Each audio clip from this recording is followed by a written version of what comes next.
Halo, Assalamualaikum warahmatullahi wabarakatuh. Perkenalkan, nama saya Soimatu Uli Nikmah dari jurusan Perbankan Syariah semester 5. Oke, di sini saya akan menjelaskan mengenai strategi pelayanan dengan konsep Service Excellent. Jadi, gimana sih strategi pelayanan dengan konsep Service Excellent itu? Oke, sekarang kita ke review jurnalnya. Jadi, judul jurnal ini adalah Strategi Pelayanan dengan Konsep Service Excellent. Ini dari Mereja Journal, volume 1, nomor 2, halaman 17 sampai 30, tahun 2018, penulis Nurlia. Tujuan dari penulisan yaitu untuk mengetahui bagaimanakah strategi pelayanan dengan konsep Service Excellent. Lalu, metode yang digunakan yaitu metode analisis deskriptif, yaitu pemaparan dengan kata-kata secara jelas dan juga terperinci. Lalu objek dari penelitian atau kata kuncinya yaitu pelayanan prima, environmental service, lalu development service, protective service, dan juga pelayanan oleh pemerintah. Oke, selanjutnya kita akan lanjut ke bagian abstrak. Judul jurnal yang berjudul Strategi Pelayanan dengan Konsep Service Excellent ini langsung menjelaskan mengenai bagaimanakah pelayanan prima yang terbaik. Pelayanan prima dalam dunia bisnis disebut juga dengan excellent service. Excellent service, customer service, dan customer care pada dasarnya adalah sama.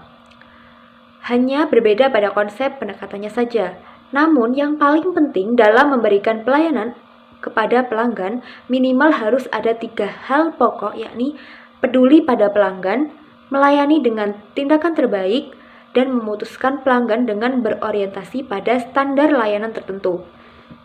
Jadi, keberhasilan program pelayanan prima tergantung pada penyelarasan kemampuan, sikap, penampilan, perhatian, tindakan, dan tanggung jawab dalam pelaksanaannya.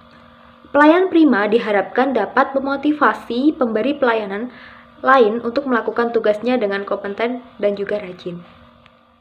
Oke, selanjutnya kita akan membahas mengenai topik dari jurnal ini. Yang pertama mengenai konsep dasar pelayanan prima, yang kedua ada standar pelayanan, dan yang ketiga jenis-jenis pelayanan, yang keempat pentingnya pelayanan prima, yang kelima manfaat dan tujuan dari pelayanan prima, dan yang terakhir strategi pelayanan prima.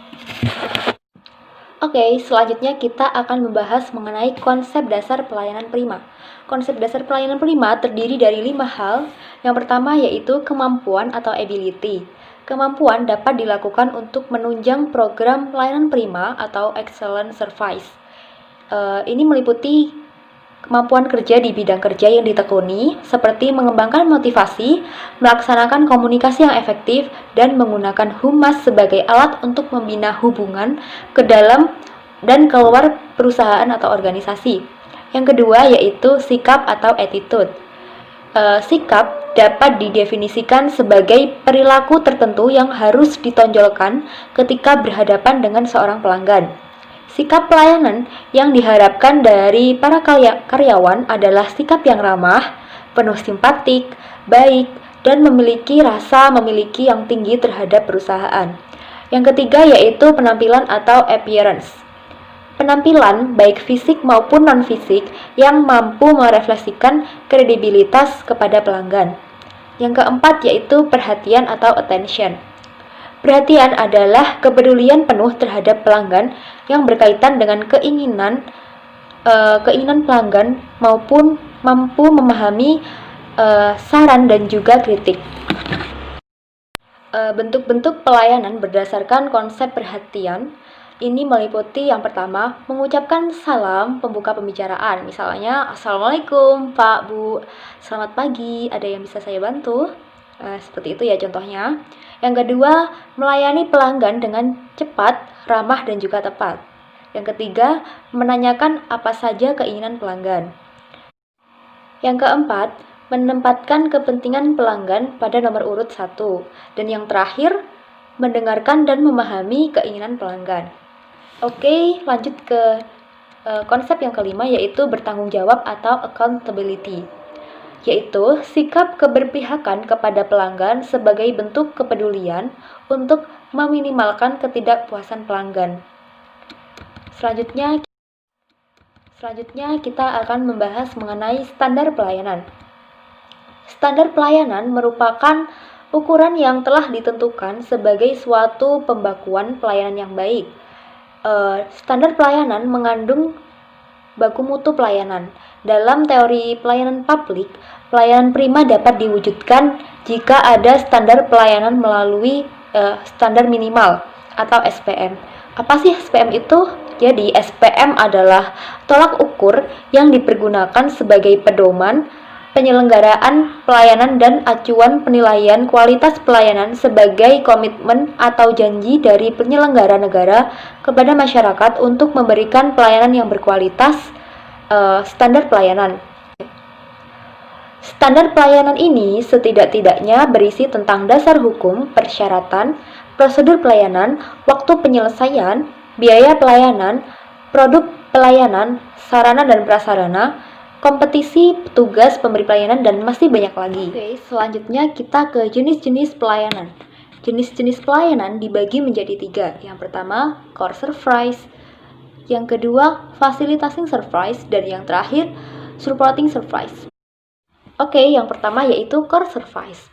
Core service adalah jenis pelayanan yang merupakan produk utama dari sebuah organisasi atau perusahaan.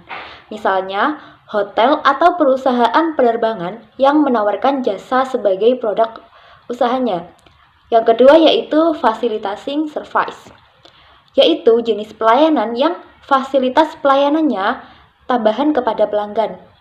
Misalnya, fasilitas check-in dalam penerbangan. Dan yang terakhir, supporting service, yaitu pelayanan yang dimaksudkan untuk meningkatkan kualitas pelayanan untuk membedakan dari pesaing. Misalnya, restoran bergengsi yang bertempat di Sugaspers, Vanda Ciptono, dan lain-lain telah mengembangkan berbagai konsep tentang pelayanan prima seperti totality quality service atau total quality management, dan lain-lain. Oke, next. Lanjut ke pentingnya pelayanan prima. Jadi, apa sih pentingnya pelayanan prima itu?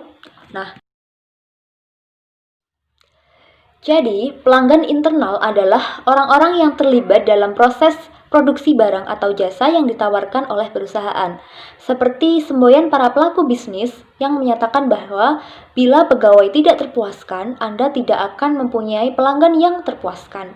Maka dengan melaksanakan pelayanan prima di lingkungan internal akan menunjang kelancaran proses produksi barang atau pembentukan jasa.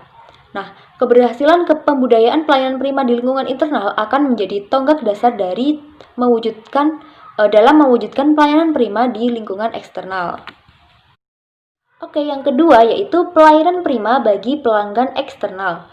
Memberikan pelayanan prima kepada pelanggan eksternal diharapkan dapat meningkatkan loyalitas kepada perusahaan.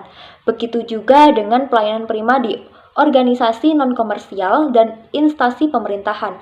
Bagaimana cara mereka mengimplementasikan pola manajemen untuk memfasilitasi kebersamaan, kerjasama, dan upaya lain yang bisa diwujudkan agar pengurus dan pegawai dapat bekerja sesuai dengan tujuan organisasi tersebut. Pelayanan prima yang diberikan kepada masyarakat diharapkan akan menimbulkan loyalitas dan kepatuhan dari masyarakat, sehingga instansi yang bersangkutan dapat menarik manfaat untuk menyelesaikan misinya.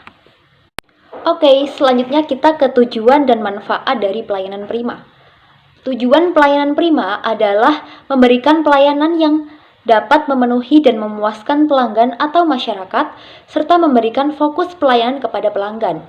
Selain itu, pelayanan prima bertujuan untuk memberdayakan masyarakat sehingga akan meningkatkan kepercayaan atau trust terhadap pemerintah. Kepercayaan adalah modal bagi kerjasama dan partisipasi masyarakat dalam program pembangunan. Pelayanan prima akan bermanfaat bagi upaya peningkatan kualitas pelayanan pemerintahan kepada masyarakat sebagai pelanggan dan sebagai acuan pengembangan penyusunan standar pelayanan. Oke, jadi dalam problematika dan strategi pelayanan ini, yang pertama mengidentifikasi 4 karakteristik.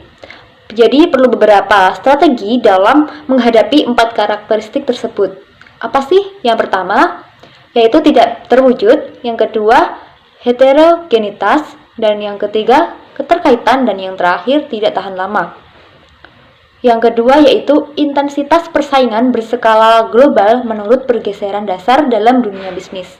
Nah, upaya menghasilkan laba melalui penciptaan nilai bisa dilakukan dengan cara sebagai berikut.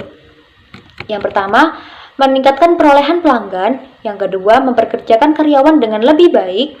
Yang ketiga, memberikan kompensasi yang lebih efektif. Dan yang keempat, mengingatkan produktivitas karyawan. Dan yang kelima, memotivasi karyawan untuk menawarkan nilai kepada para pelanggan.